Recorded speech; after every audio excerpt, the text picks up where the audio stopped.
and everybody needs to do what works for them. And otherwise, you will get overwhelmed and you'll burn out. Right. So if you are a person that wants to focus on one platform, then go for it. There's plenty of highly successful entrepreneurs that are only on one platform. Right.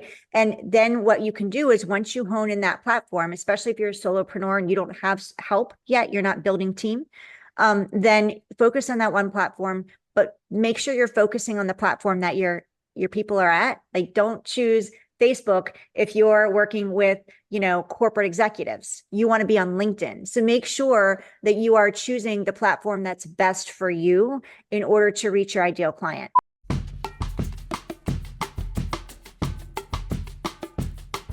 Hey y'all, welcome back to another episode of the Let's Just Be Real podcast. I'm your host, Marissa Tong.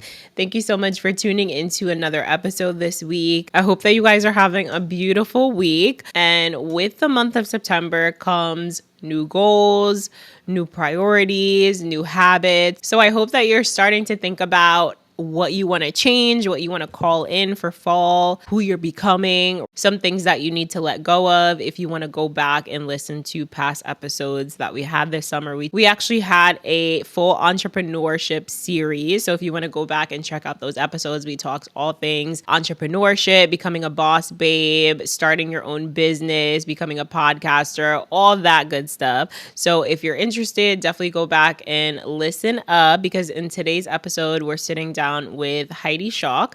Heidi is a coach. She's also a business mentor. She works with women to help them get over their fear of being seen on social media. So I'm really excited to dive into this conversation with her today as we talk about ways that we can feel more comfortable showing up on social media, how we can set boundaries surrounding social media, how we can make our lives easier when creating content. And yeah, this conversation is really good. Heidi definitely has some years of experience being an entrepreneur, working with women. So it's really nice to get her perspective and her insight. And I hope that you guys enjoy this conversation. And before we dive in today, I just want to ask that if you're not already following us on social media, that you go ahead and do that. So you can follow me on my personal Instagram account, WristFitKitty, or you can follow, or you can follow our podcast page at Let's Just Be Real Pod. So you can stay up to date with the podcast. You could see what guests we've had on the show. You could take a look at our pod clips, all that good stuff, motivation, inspiration, all the things. Okay. So make sure you're following us. And if you're over on YouTube, you can follow my personal YouTube account, Marissa Tong. That's where we post our podcast episodes. So that's going to be under a playlist, Let's Just Be Real Pod. Check it out. If you're someone who likes visuals, you like to watch people in conversation, you feel more connected, definitely head on over to YouTube. Subscribe to my channel. We are growing and glowing this year, so definitely tap in, support the podcast if you're loving these episodes. And without further ado, let's get into this conversation with Heidi. Hey, Heidi, how are you? Welcome to the show. Thank you, Marissa. I am doing great and excited to be here with you. I'm so happy to connect with you today. So can you tell the people a little bit about yourself, what you do, who you are? Sure. Thank you. I am a visibility and business strategy coach. I help entrepreneurs and professionals stand out online and be seen on media so that they can grow their business. Nice. And how long have you been in this space of like coaching? I have been coaching for 6.5 years, but business strategy, a few years. I didn't start off as a business strategy coach because when I started, Marissa, I knew zero about business. I actually started it because I was moving through a divorce and I had been a stay-at-home mom. I didn't know what I was going to do to bring an income. But I did know that I wanted to be home with my kids. And that's how I found entrepreneurship and coaching. Nice, nice. And what's been your experience like, not only as an entrepreneur, like working for yourself, but also like working with other women? Like, what have been some of the main, I guess, like pain points or issues that women come to you regarding? Well, one is they want to make money. Two is many of them are just getting started, or maybe they're pivoting. And a lot of them, they're juggling, family and kids themselves or a job where they're wanting to add entrepreneurship onto that and how to juggle the 9 to 5 along with building a business. And that's how I started. I juggled 2 jobs while I was building my business. So I would say there's different challenges for different women. But with many of them, they have families and they're trying to navigate how to handle it all and stay sane in the process. And I know that struggle as well.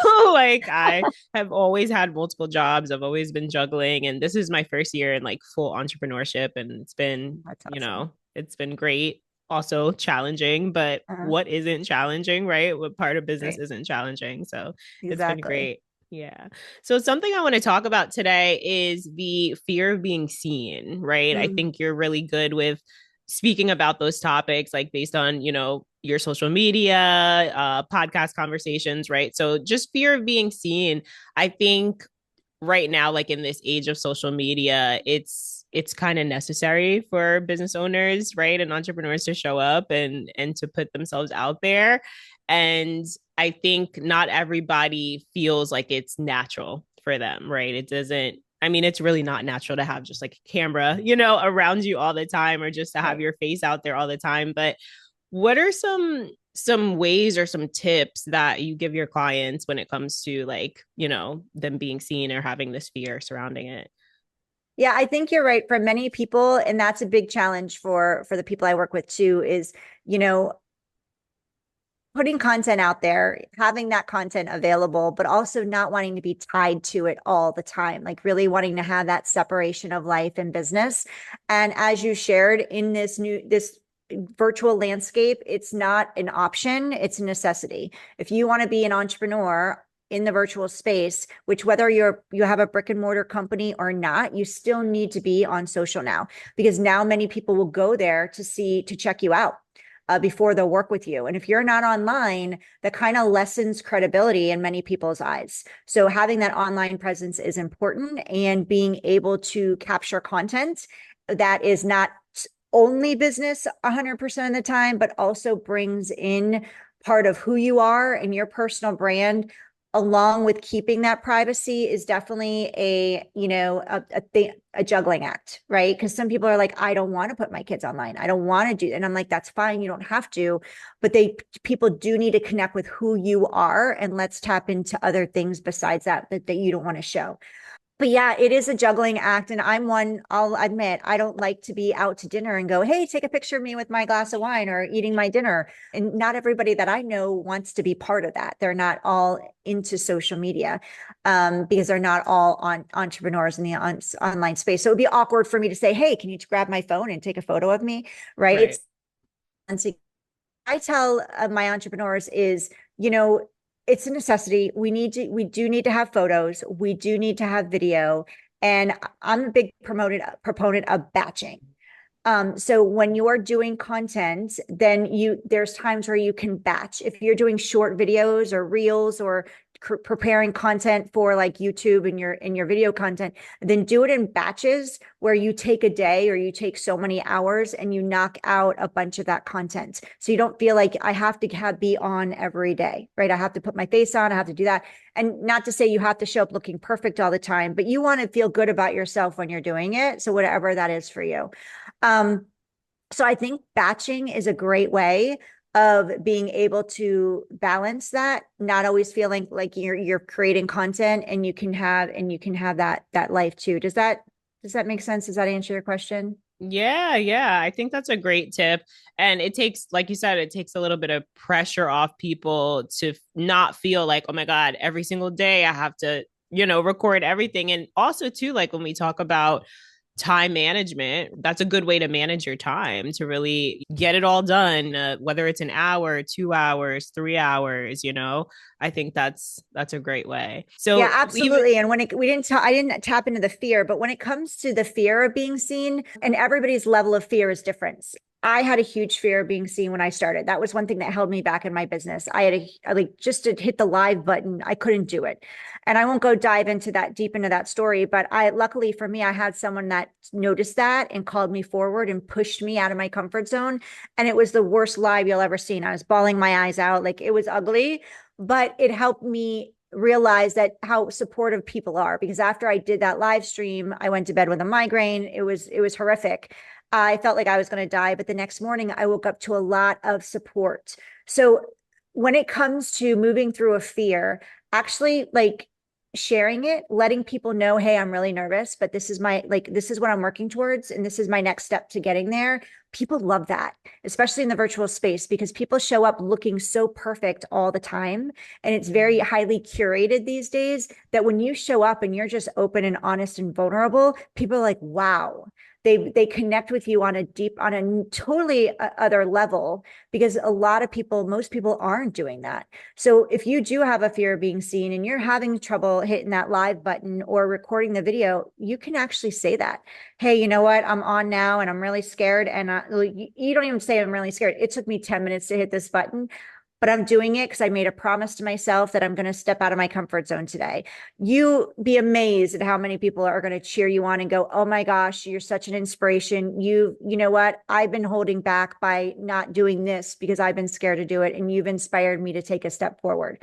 And when it comes to being seen in the virtual space, like take baby steps. You don't have to jump out of the gate with an hour-long training, right? You can do a 2-minute tip, or you can share a 2-minute story or a 2-minute glimpse, and or you can be walking and talking, so you're not feeling like you're doing something else to keep your mind off of, oh my god, I'm on camera, doing something else. And like, even if you're making a sandwich and you just go on and you want to give your 2-minute tip of the day, at least you're doing a couple of different things, and that's going to actually up your engagement as Yes. well. Yeah, I like that because people crave relatability, right? I feel like people are tired of like going on Instagram or social media and seeing just like these really like curated perfect videos and people like doing the same thing, talking about the same thing in the same settings. Like at some point, this is how I feel at least, like even with podcasts and like long form content, it's becoming more popular because people want to be able to hear like real conversations, like real people talking about real things that actually matter. So I think, yeah, you being seen and you also being honest with like having this fear or having this, very human, experience of like, damn, like it took me, 20 minutes to get on here today and like I look crazy, but we're making it happen. Or even just like you said, like being in the bathroom maybe and going through a routine, but putting the camera on, Mhm. and someone seeing you maybe with not a full face of Right. makeup or, whatever. I think that can inspire a lot of people for sure. Yeah, I think that's why those get ready with me videos are so popular, because they're seeing you as real you, and you're not reading from a script. They can tell you're not, because you're like grabbing a makeup brush and doing that. And they're seeing you in your like everyday moment. Have fun with it. Learn to laugh at yourself. That's what I did. And when I was laughing at myself and joking, more people were coming on with me. And I was able actually enrolling more clients because they got to see the behind the scenes of who I really am. And I didn't take myself too seriously. When I really struggled was when I was trying to be so perfect and taking myself so seriously, and I wasn't having fun in the process. I was so worried about what other people thought that I wasn't relatable. I showed up very stiff and nervous. When I just let it go and laughed and go, okay, the smoke detector is going off for 8 minutes in a challenge that I did, which really happened. And I was like, okay, ladies, what do you want to do? We can either stick here and through it, or we can reschedule this for another time. And they knew my kids were always in the background. My dogs were like, I brought them into my world, and they were like, oh no, we're going to stick with you. We got you. And then it went off. I saw a TikTok today, and it was an interview I had done. And she had said, she made fun of herself. She had said, I love that. I love that. And so she literally took clips of every time she said it and counted how many times she said it in that interview. And it's really funny. People are commenting. She's getting engagement. Like, do a blooper reel every now and then if you want. Like, edit out when you do video, you're going to be editing it many times. So save those and make a blooper reel. And then that's going to up your engagement. It's going to become relatable, and relatability, I think, increases your credibility. Agreed. I agree too. And something you said that is really, really key is having fun, right? Mm. Like having fun with whatever it is that you're doing, because otherwise, like, you're going to get burnt out. Otherwise, you're going to start hating it. You're going to start dreading it, which is going to cause you to procrastinate and not show up and not get the content done. So, what are some ways that you can encourage people to have more fun with what they're doing? Think about what makes you happy. Whenever you're coming online, you want to be energy up. Like, because there's a lot of people, and again, with the confines of your personality, I don't want you to fake it to make it. Like, if you're more of a serious type of person and that's your personality, that's fine. That's who you're going to attract, but own it, right? If you are like, I'm high energy, and what I do before I go live typically, or if I'm doing an event, like we're starting a challenge today, I'll put the music on and I'll dance around the house and get my energy up. So I am amped up and ready to go when I walk into the virtual room for my people, because I want them engaged. I want them excited. Entrepreneurship is a lonely journey when you're working from home. Like, we're not in offices with 20 people anymore. So we're working from home. It can be lonely. So do the things that light you up. If it's taking a walk outside, that could be something too, because I know for me, the day could go by and I'm like, I have not moved in 8 or 9 hours, right? You get working on the computer and it's like, I haven't moved. So even setting an alarm every hour or every hour and a half, whatever works for you. So you take a 10-minute or 5-minute walk around the house, or go walk outside or something for 10 minutes, whatever that is, to get some sun on you and get your energy going and flowing. Because like you said, if you're not having fun, if you're not keeping your body moving, if you're not, adding in the things that make you happy and light you up, you're going to get burnout. I went through burnout. I actually left my business about 10 months in, because I was working 2 jobs just out of a divorce, and I was trying to build a business while having 2 kids and 6 animals. So I did burn out, and I did come back to it a year and a half later, because my why that always drove me was I wanted to be home with my kids. That was my goal of being an entrepreneur. So that brought me back to it. But there's still times where I need to check in with myself and go, wait a minute, this isn't fun anymore. How come this isn't fun anymore? And I'll be like, okay, before I do burnout again, that's my check-in point to go, okay, what gets to change? What's working right now and what's not working right now? And those check-ins, I think, are really important too. But you've got to create the fun for yourself. Nobody can do it. So make sure that you're checking into what's working, what's not working.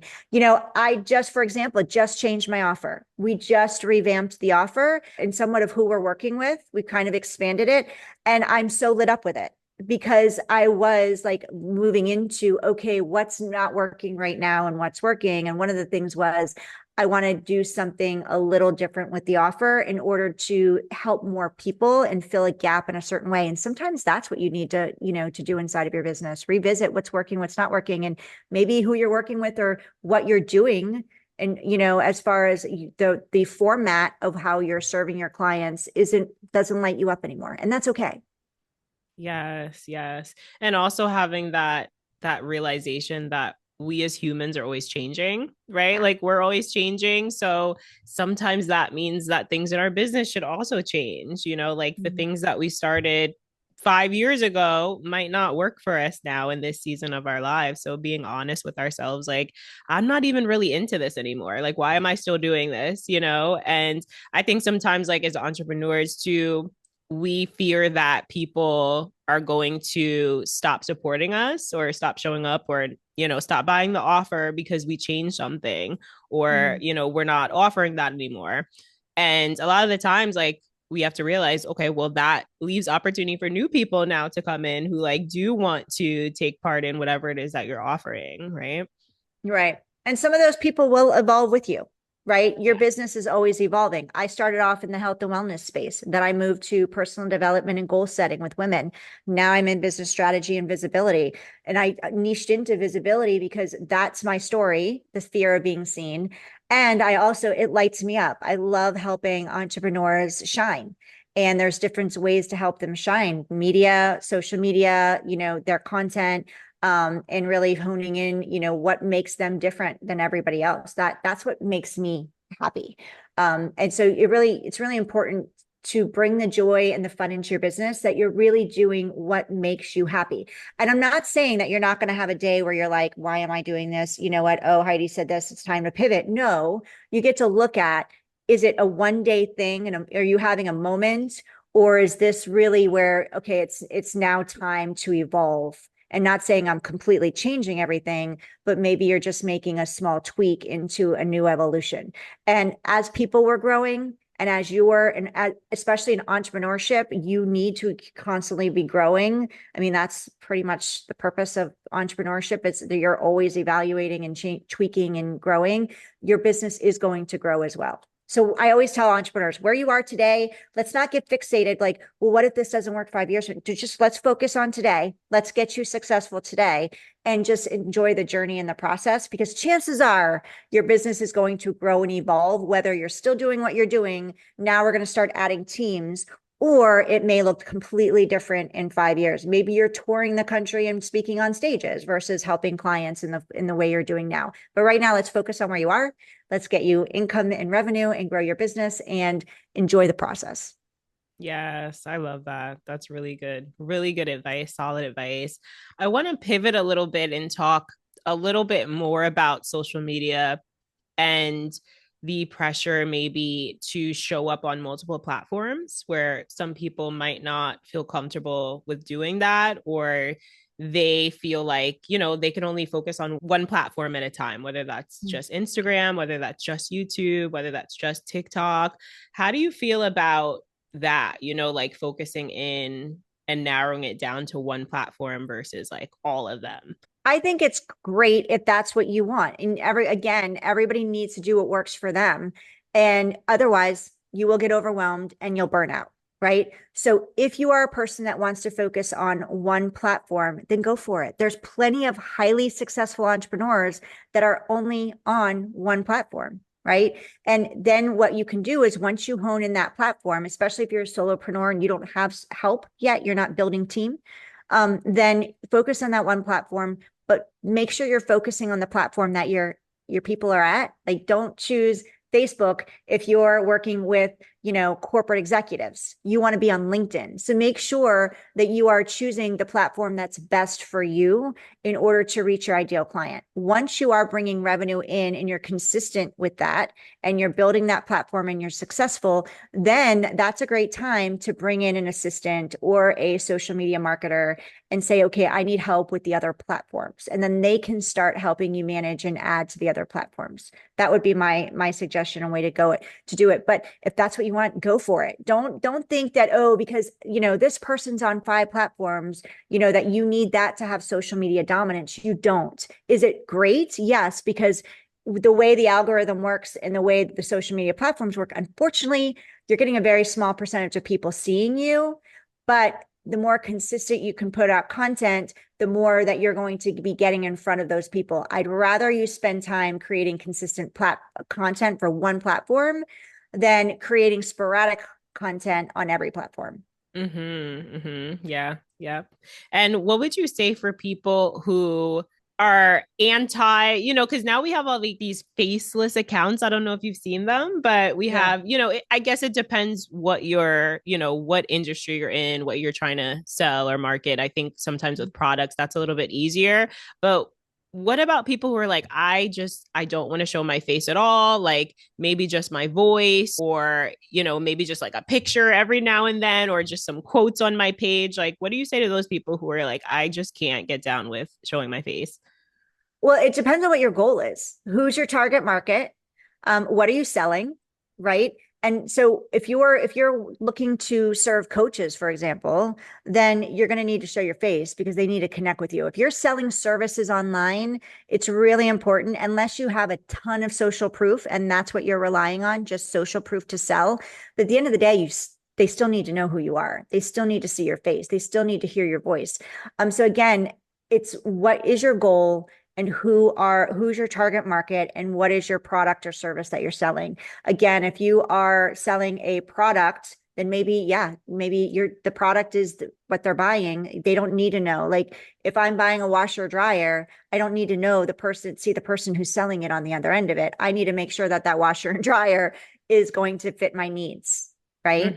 So it really depends on what you're selling on the other end of it. Yeah, I love that. Okay, hold up. Before we get too real into this conversation, I wanted to let you know that registration is now open for both of our retreats coming up in 2025.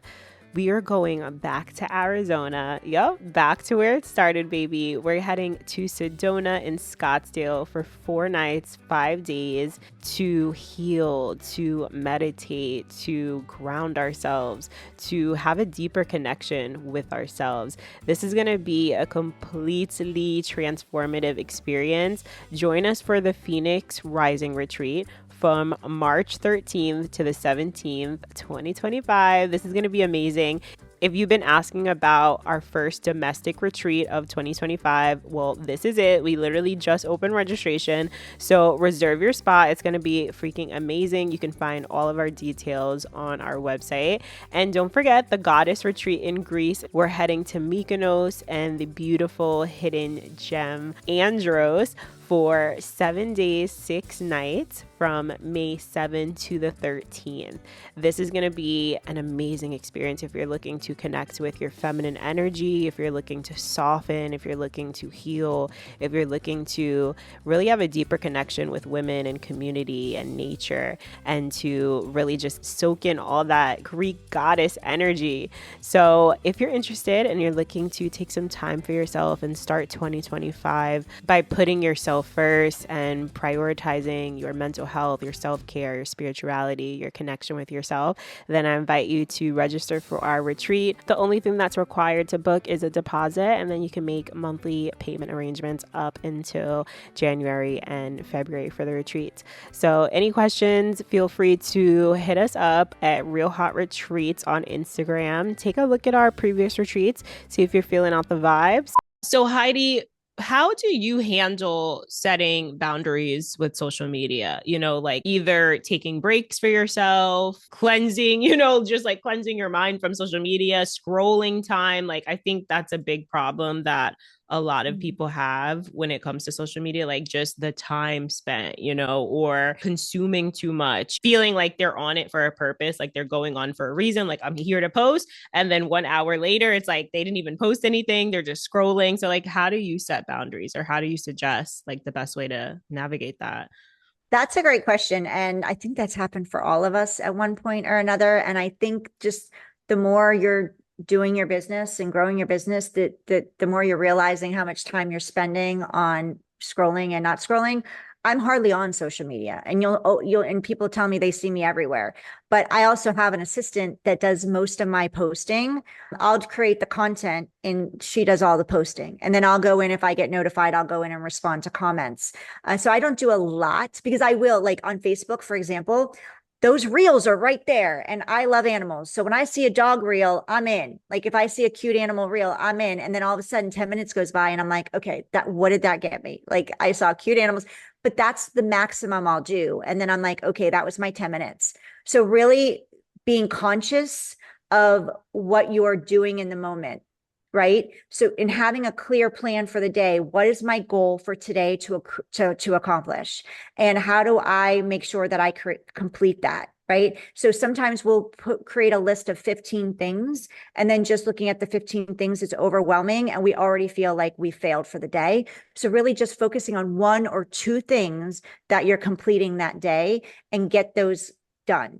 And then you can schedule, I know sometimes it's impromptu, but you can schedule some time to scroll, or make sure that you're at the end of the day, that can be your social media fun time, right? But during the hours of this and this is my agenda, this is my schedule, and that's what you get to follow. I'm very strict with my phone. Well, my calendar and my phone. I live by my calendar, which I'm always looking at. When I wake up in the morning, I'll have my coffee, and then at a certain time I'm like, okay, what's the plan for today? What's on my calendar? And then my team knows if they ask me for something and they don't get it within 5 minutes, chances are they're not getting it, because if it's not on my calendar, if they don't get it in 5 minutes, they're not getting it. So they either need to remind me, or I'm like, just put it on my calendar because I know it'll get done. So that helps me from the scrolling. But again, if you're a solopreneur doing this yourself, you have to have structure. You've got to really learn how to self-manage and self-lead yourself to not fall down that rabbit hole. And when you do, because you will, don't beat yourself up about it. Go, okay, this is what I did. I literally looked at that 30 minutes later. I've just spent 30 minutes scrolling and I didn't accomplish what I set to accomplish. Got it. What worked there? What didn't work? Obviously, what didn't work was I didn't get my stuff done, right? But what worked was I recognized it, and now I'll be able to be aware of it sooner and move out of that sooner. So the next time you go to click on a reel and you're 3 reels in, you're like, oh, wait a minute, I'm falling down that trap again. I did that yesterday and it was 30 minutes. Today it's only 10. Got it. Yeah. Correcting ourselves. Yeah, you have to, in entrepreneurship, you have to be self-led. Really, really important. If you're not, and not most people aren't, like when they start, they're not, and it's okay. Just, really paying attention to, at the end of the day, reevaluating the day, especially when you're starting. What worked today? What didn't work? Okay, what worked was I got this accomplished. I reached out to one possible lead, right? I'm creating relationship. What didn't work? I spent 30 minutes scrolling. Okay, got it. We'll work on that. But, and then and then celebrate the win. What can I celebrate today? So always ending on a win, not falling down the rabbit hole of like, oh, that didn't work. Now that woe is me and I'm a bad person. No, we don't have guilt around it. Let's release the guilt and enter in the grace and just learn and make a commitment to yourself to do it differently tomorrow. Yeah, absolutely. I love that. I love grace, the grace part. And that's with everything in life, like we are going to do things that we're not proud of, or that don't make us feel good. But we have to, like you said, be able to course correct, give ourselves grace, know that, okay, this is not what I want to do. This is not the road I'm trying to go down right now. So tomorrow I'm setting a time limit, right? I'm setting a timer for myself so that I don't end up in this situation again. So yeah, I love that grace portion. But this was an amazing conversation, Heidi. I want to thank you so much for coming on and giving your insight. Please tell the people where they can find you on social media. Well, thank you, Marissa, so much for having me. I really enjoyed being with you. It's been such a pleasure. You can find me at Heidi Schalk Coaching on Instagram. I think I'm Heidi Schalk Coaching on LinkedIn. You can also find me there on Facebook, or just look me up, Heidi Schalk, and you can go to my website, HeidiSchalk.com. And I'm also on YouTube. And just to your point, I am not big on YouTube. On my Instagram, my LinkedIn, my Facebook, those are my platforms that I've grown. My YouTube, we are just starting. So case in point, you don't need to be everywhere. You just need to start somewhere.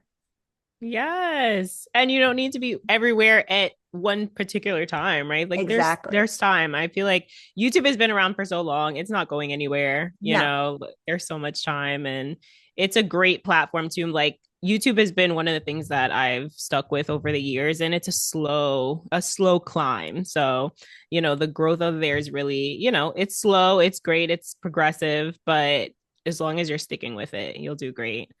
Yep. Consistency and continuation, right? Don't give up. Yeah, amazing. Thank you so much, Heidi. And if you guys are listening on Spotify or Apple, please rate and review the podcast. We would love that so, so much, so that more people can find the podcast just like you. And if you guys are watching on YouTube, don't forget to hit that like button, subscribe to this channel, drop a comment, let us know your favorite part of this conversation today. And we'll see you in another episode.